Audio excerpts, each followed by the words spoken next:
नमस्कार, दैनिक सवेरा देख रहे हैं आप। मैं हूं आपके साथ अंकिता गगनेजा।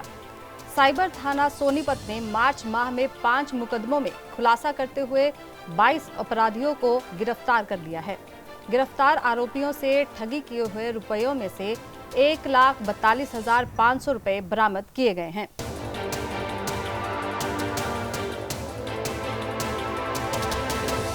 अलग अलग अपराधियों से 91 mobile phone, 74 sim card, 371 ATM card, 233 chequebook, 45 passbook, 8 PAN card, 12 Aadhaar card, 5 laptop, 1 printer, 24 UPI scanner, 3 POS machine व 9 वाईफाई राउटर भी बरामद किए गए हैं।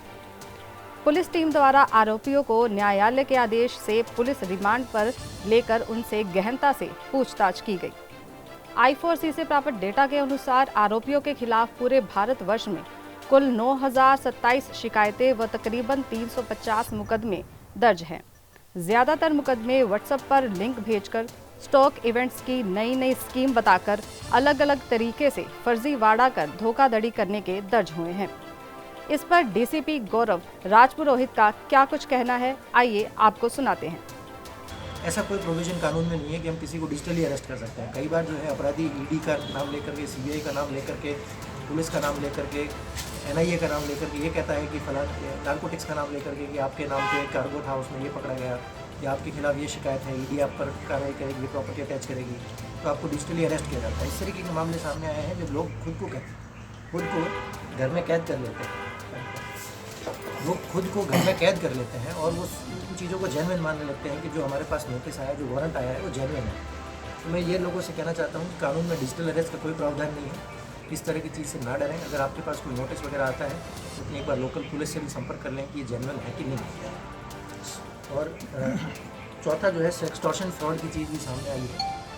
इसमें अपराधी को व्हाट्सएप वीडियो कॉल या टेलीग्राम के माध्यम से वीडियो कॉल किया जाता है और उसके सामने जो है अश्लील तरीके की तस्वीरें जो दिखाई जाती हैं और उसका जो पर्टिकुलर स्क्रीनशॉट बना के तैयार कर लिया जाता है और फिर उसे पुलिस का बन करके धमकाया जाता है कि आपके खिलाफ शिकायत करके और 376 या इस तरीके का मुकदमा दर्ज करके, मोलेस्टेशन का मुकदमा दर्ज करके और आपसे जो है गिरफ्तार किया जाएगा। तो इस डर में आकर के वो जो पैसे देने लगते हैं और फिर धीरे धीरे ये और ज़्यादा एक्सटॉर्शन करने लगता है। इसमें लोगों ने करोड़ों तक रुपए दिए हैं। एक मामला सामने आया था जिसमें 1 करोड़ से ज़्यादा राशि जो है एक्सटॉर्शन के मामले में दी गई थी।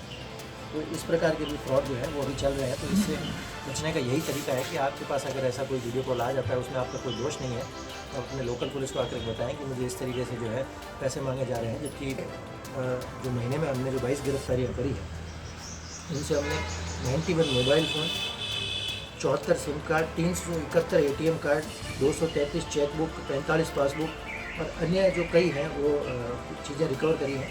और इससे जब हमने जो MHA की फैसिलिटी है I4C नाम से, उसका उपयोग करके जब लिंक पता करी कि ये और भी जो साइबर क्राइम व्यक्ति एक तो करता नहीं है, जैसे चोर है वो कई चोरियाँ करता है, जब हम उससे पूछताछ करते हैं तो और भी चोरियाँ पकड़ी जाती हैं। वैसे हमारे साइबर क्राइम के लिए हमारे पास स्पेसिफिक टूल है जो MHA की तरफ से प्रोवाइड कर रखा है, जिसको I4C कहते हैं।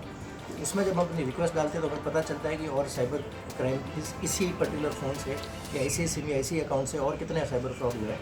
तो जब हमने वो पता किया तो 9,000 लिंकेज जो है पूरे ऑल ओवर इंडिया हमारे सामने इन पर्टिकुलर केसेस जो मैं आपको बता रहा हूँ उनसे आई हैं।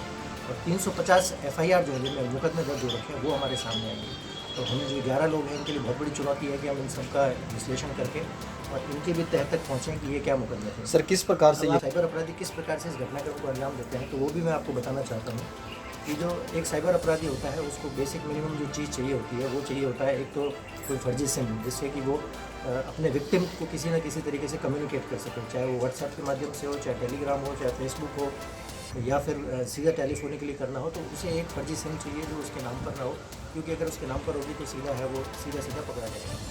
दूसरी जो चीज़ उसको चाहिए होती है वो चाहिए होता है अकाउंट, क्योंकि उसको जो डिजिटल फ्रॉड कर रहा है तो उसको एक अकाउंट चाहिए होता है जिसके अंदर वो पैसे रिसीव कर सके और उसको निकाल करके फ्रीज़ हो उससे पहले कहीं किसी दूसरे खाते में भेज करके निकाल करके और उसका उपयोग कर सके।